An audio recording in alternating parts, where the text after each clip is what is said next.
Hello, this is Michael Kahn, author, activist, revolutionary, and presidential candidate. I'm here to continue. This is the fifth video that I'm promoting a series that'll teach you about what happened here in America, our history, world history, and how it's brought us to where we are today, what evil there has been among us, how we can correct it, and how we can save the planet, especially United States citizens, from the plans that the globalists have managed for us. Now, in my last video, I described World War II and the Vatican's involvement. I'm going to start off today. We're going to discuss a little bit more about the Vatican, about the U.S. History of restoring ourselves from World War II, where we went from there and under the 60s and 70s, and then now with OPEC. And I'm going to begin first by giving a little information about the banks and the Vatican's involvement with the banks. I'll give you a little information from my book, Loud and Clear Truth. And here we go. Since before 1910, United States monies have been ruled by England's banks. J.P. Morgan, Brown Brothers Harriman, Warburg, Kuhn Loeb, Henry Schroeder, all are under Rothschild, the federal bank too. N.M. Rothschild controls the price of gold, and that determines the state of world economics and world economies, manipulating recessions, inflations, and depressions. The Vatican now has investments with Rothschild of Britain, France, and USA, and with Hambros Bank, Credit Suisse, Morgan, National Bank of New York, Bankers Trust Company, and more. It owns billions, not millions, billions of shares of the most powerful international corporations, such as Gulf Oil, Shell, General Motors, Bethlehem Steel, General Electric, TWA, etc. Now remember, Jesus came up with the saying, the love of money is root of all kinds of evil. And that's very true. Money is not an end. It is a carrot. It is what the very wealthy elite and evil powers use to make people do evil for them. As is the carrot of power. These are carrots. They are not an end. People are very rich. They always want more. There's never enough for the rich man. Now, what we did after we won World War II, the United States defeated Germany along with the Russians and other allies. We defeated Germany, and we imported the OSS, the Secret Intelligence, imported the leaders to develop the NSA, National Security Agency, and the CIA. We also imported scientists to go into nuclear weapons and making poison chemicals and into pharmaceuticals and such. The Nazi scientists had started the pseudoscience of eugenics, which is to weed out undesirables for the Aryan race, undesirables, gays, Jews, blacks, etc. That's where we get abortion clinics from, and basically all kinds of ways. And these were imported by our government. And there are several agencies and people were popularized from 1947 to 1950. One was Tavistock. Tavistock was a combination of the British military intelligence and psychology experts. It also started the CIA, like I said. Billy Graham's ministry started then. We're going to get into that. Also, the National Council of Churches and the World Council of Churches were all initiated between 1947 and 1950. Now, regarding Tavistock, their objective still is, and they're working close to it now, and they're trying to complete it, a totalitarian one-world government under psychology, society, and basic psychology ruling over us. Psychology is meant to manipulate, coerce, and control people. That is its purpose. Now, the practice of psychology by many therapists and psychiatrists is different. Let us look into the founders of psychology. Freud, he was a cocaine addict. He also taught that everything that was longer than it is wide is a phallic symbol, a penis symbol. This guy was an addict, a drug addict, and a pervert. Carl Jung, he basically said he learned everything he knew from a spirit guide, a demon. He was into a cult, into meditation, yoga, astral projection. There was something wrong with this guy. Maslow, his hierarchy of needs. It goes and basically says that our needs, food, clothing, our needs of security of family and relationships, of emotional needs, spiritual needs. There's a need he forgot to mention. It wasn't even on his list at all. And that'd be purpose. What are our lives like if we have no purpose? They're useless. They're depressing. Purpose is almost as important as food is, at least to me. But Maslow didn't include purpose's hierarchy of needs. Then there was Skinner, who put his own child in a glass case for extended periods of time to research his psychology. And basically what happened, she committed suicide at the age of 21. What a wonderful teaching he must have. And anyway, psychologists basically also, my psychology, what I believe, would agree with would be Adlerian psychology, or a product, what goes in our eyes and ears, our environment, what we're taught, what we see, what we hear, how we process those thoughts. That's what develops our character. And that's Adlerian psychology. I agree with that. But all these other fields, they're garbage. They're manipulative, coercive, destructive, subversive. Now, let us also look at this. There are different fields of psychology. I just mentioned a few of the teachings. There are many fields of psychology, at least a dozen. And any one, and some of them contradict one another. They're opposites.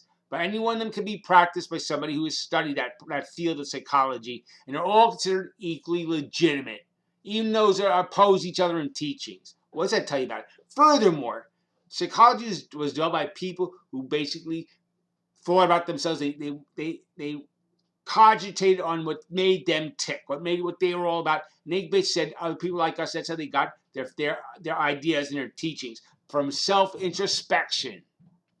Now, psychology, under rational thinking and rationalizations, it has what's called certain fields of cognitive distortions. One of them is called projecting.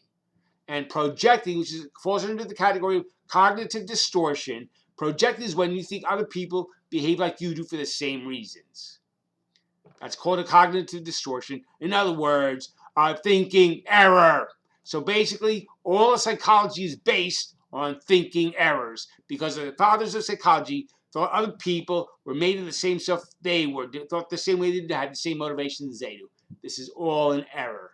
Furthermore, now medication is now the primary way to heal those who are considered to have illnesses of a mental illness, not therapy.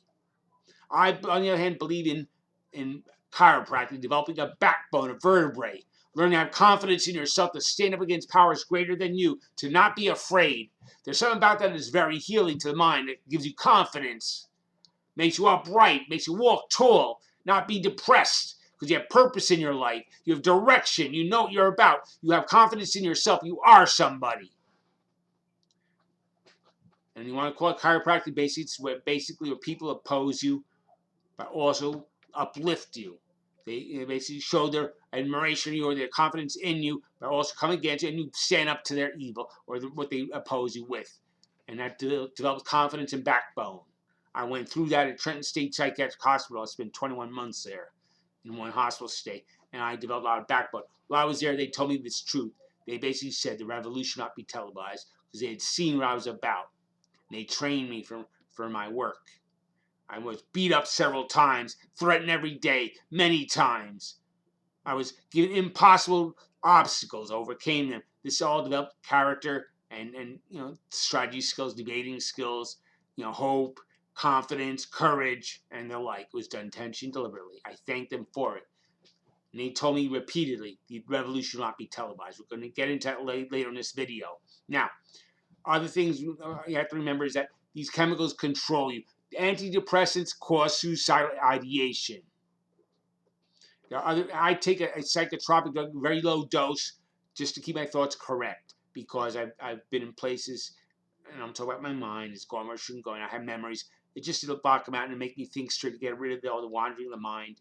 And just a little helpful. I don't have any terrible illness.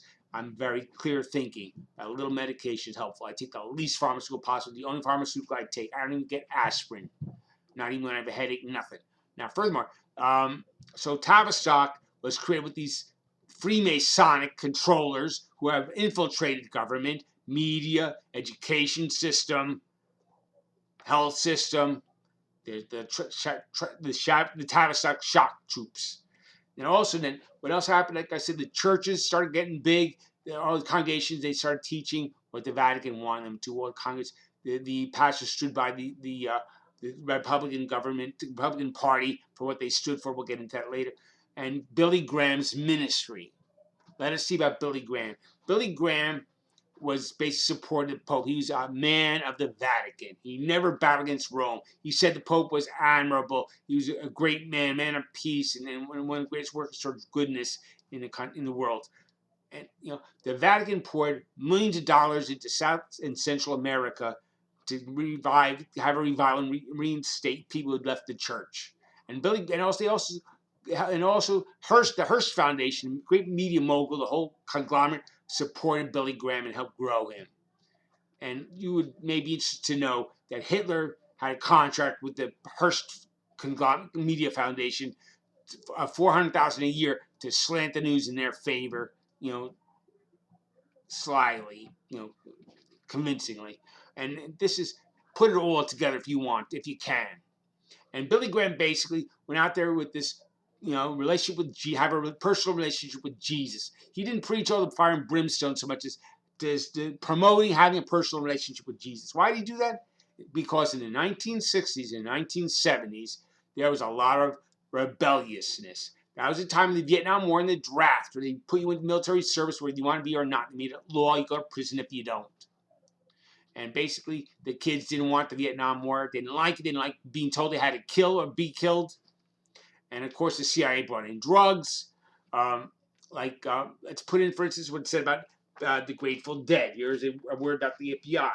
It says here, first, an FBI referendum from 1968 states that the Grateful Dead band leader Jerry Garcia was used, wittingly or not, didn't say, to channel youth dissent and rebellion into more benign and non-threatening directions. Now, the Grateful Dead were the ones who promoted tune in, turn on, and drop out. In other words, don't care, just go away. They promote drug use, marijuana, and LSD use. Marijuana, I did a lot of it as a kid. Made me lose focus, no direction. I got lazy. I didn't care about nothing. That's what marijuana does. I used a lot of it, and I'm not talking about laughing or symbolic marijuana. I'm talking about a green leafy substance. Not powder, but little tiny leaves. You roll into a piece of paper, smoke it, or put it in a pipe, a little metal pipe, and smoke it. This is inhaled it, and this is what I did. I did it almost every day for several years, and it was not helpful. I do not recommend it for battling pain or for recreation. It is curious that the government is now legalizing it. Now, after all these years of criminalizing it and saying how bad it is, now they're legalizing it in many places for recreational use, when we're undergoing a turmoil in this country. We're seeing, basically shutdowns, economy destruction, forced mask wearing. There's a reason they're promoting marijuana use. You better believe it. Now, the 1960s and 70s, there were hippies, and they were, the free love, the sex, the drug use, the long hair. These were not approved of by most people in the system. Most adults, older people were not approving of them. The rock music. And then there were the Black Panthers, the revolutionaries who took up guns. Why did they take up guns? Because they had to. The police and the FBI, through COINTELPRO, counterintelligence, were murdering the Black Panthers, were framing them, or putting away for life, were destroying them. They took up guns for defense. They wanted to get rid of all the racism and oppression. They were going to do using guns because nothing else worked. And they were destroyed through the killings and the imprisonments. They were just ultimately taken down. They were infiltrated and brought down. Martin Luther King, he was a big shot there. Martin Luther King came from a rich family. They put him through 8 years of seminary. Got his doctorate, Dr. Reverend King. And in seminary, like I've said before, they teach you that the Bible is a book of lies. As it certainly is. So basically the pastors, they all teach that what they know is a book of lies. They teach us truth and as a foundation of truth, knowing full well it is lies. And Martin Luther King was no exception. He was funded and backed by the white establishment. He was put in the media up front. They basically covered him and gave him much approval. He basically taught pacifism, taught marches, where they're told to let the cops and the others beat them, bomb them, sick dogs on them. Murder them. And pacifism, don't fight back. Yes, it made the cops look bad. That was its purpose. But also purpose was, don't fight back. The way to fight oppression is to be pacific and say, no, please don't do this to us. That'll work. And the youth were taught to flank the sides of these marches and to deflect all things being thrown at them and the dogs being sick. The youth got the majority of the flack because they don't fight back. They're impressionable and they're not so indignant at maltreatment because they're obedient. And Martin Luther King, why was he chosen? He was charismatic, eloquent, but he didn't have a history of racial, rebellion. And when he went to jail, I give him credit for going to jail for the cause. And he did it several times. Even in jail, he wrote letters from jail. They were eloquent, well thought out. But where was the indignant anger, righteous indignant anger? Where was the condemnations of the white supremacists? Where were the demands for justice? No, there's this reasoning and eloquent word. It was all about appearances, not about substance. He was a rich man. He went to college and got a doctorate degree in seminary in spiritual divinity. What God has to say to you. He was a tool of the white establishment. But Malcolm X, on the other hand, he taught justice by any means necessary. He taught the ballot or the bullet. He knew that power does not give up its power without forcefully grasping it away from its grasp, taken away from its grasp. He knows the nature of the evil power. And he taught a lot of truth. I watched Malcolm X. I did not read stories about him or watch movies about him. I read his book. I saw the videos of him showing his interviews on television and the media. I saw him being interviewed. I saw him talking in churches. I saw speeches. I watched that man. I studied him. He was righteous. He was good, smart, articulate, sharp as a tack. He was ice cool. This man was my man. He's my hero. He was an angry man. Yeah, his father had been killed by bigots. They'd burned down two of his parents' houses, his family's houses. Of course he's angry. He saw what the white bigots did to his black people. He saw slavery and Jim Crow. He knows what Jim Crow is about. He experienced it. Of course he's angry, but he was not hateful. He was a righteous man. Yes, he followed Elijah Muhammad's teachings that all white men were devils until he learned otherwise, and then he basically dropped that teaching and manned up and said, look, I made a mistake, and he left Elijah Muhammad behind. He saw the guy was a corrupt man, and he went on to truth. He manned up. Malcolm X, he is my man. The blacks, they all publicly supported Martin Luther King, but privately, they listen to Malcolm X. And so do I. Now, let us go on further. What happened? What stopped the movement? Assassinations. King, X, the Kennedys, assassinated. Others were also. There are other leaders too. And the hippies, they saw they were unsuccessful. They tried for a decade. They were not successful. They joined the establishment. The blacks went underground and stopped their fighting. It seemed useless, that they could not get anywhere. And one of the reasons was the Jesus movement, having a personal relationship with Jesus. Now, furthermore, what did the happen? Otherwise, we had President Nixon at that time. In 1971, he took the monetary backing off of the gold standard, and it basically printed money at will. Also, he started what's called the Petrodollar. And what's a Petrodollar? It is basically where he told the oil companies, the OPEC, that if they accepted only the American dollar for the oil from all the countries, he would give them protection, military protection. We see the protection, like mafia protection. Sell everybody oil in the American dollar, and we won't bomb the hell out of you. We'll put bases all around in your country, and then we won't attack you if you basically sell all your oil in American dollars. Oh, about that too, but what was the purpose of that? I'll tell you, very simple. Now, all the nations need the American dollar to buy the oil with. How do they get it? Well, about the only way is to sell your goods from your nation to the United States. The United States paying in American dollars. So the United States controls the prices they pay because everybody wants American dollars because we all need oil. So everybody wants to sell things to us. We tell them we will pay such and such for these products. We got cheap products, good and inexpensive, profitable for the United States companies are selling it with great profit. And then the countries bought their oil from the OPEC nations. The United States win-win for the United States. Everybody else loses. So what do we see? These crafty presidents, these crafty establishment who oppresses the people. And what else did he get? By the way, these hippies didn't just fight against the war. They also fought for free schooling. It wasn't about the money, about having free course, free education. It was about being taught what you want to learn, choosing the subjects, choosing the books, choosing the courses, choosing what you want to learn. Not that being indoctrinated into the rich man's world. They also taught other anti-establishment ideas. No war. Socialism. Commune. No more family unit. Commune. People living together, growing their own food, having natural foods, natural organic things. This is okay. This is good stuff. And King, what was he killed for? Wasn't for the civil rights movement.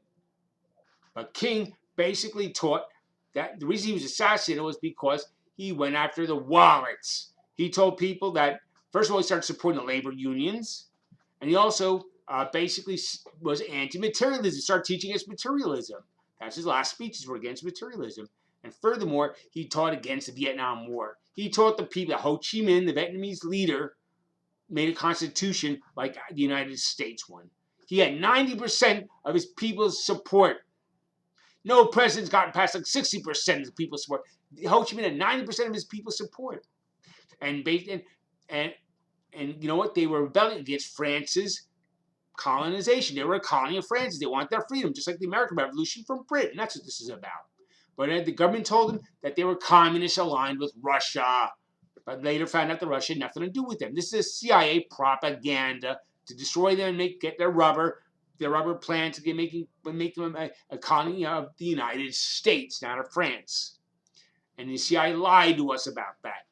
And so all the Republicans backed up the war, voted for the war because they're told that these peasants armed with rifles might swim across the ocean with their rifles and attack the United States.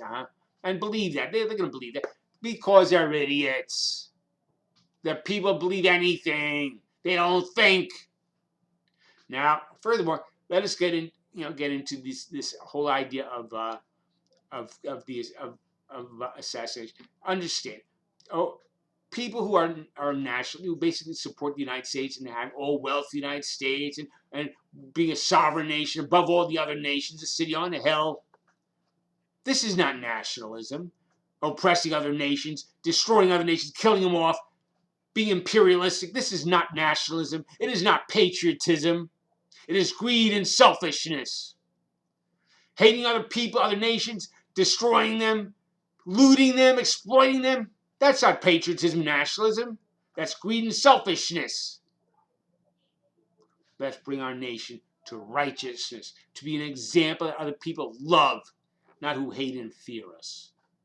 We fear other nations and want them to fear us instead of working in cooperation, because that is a character of the imperialist elite who promote fear and greed.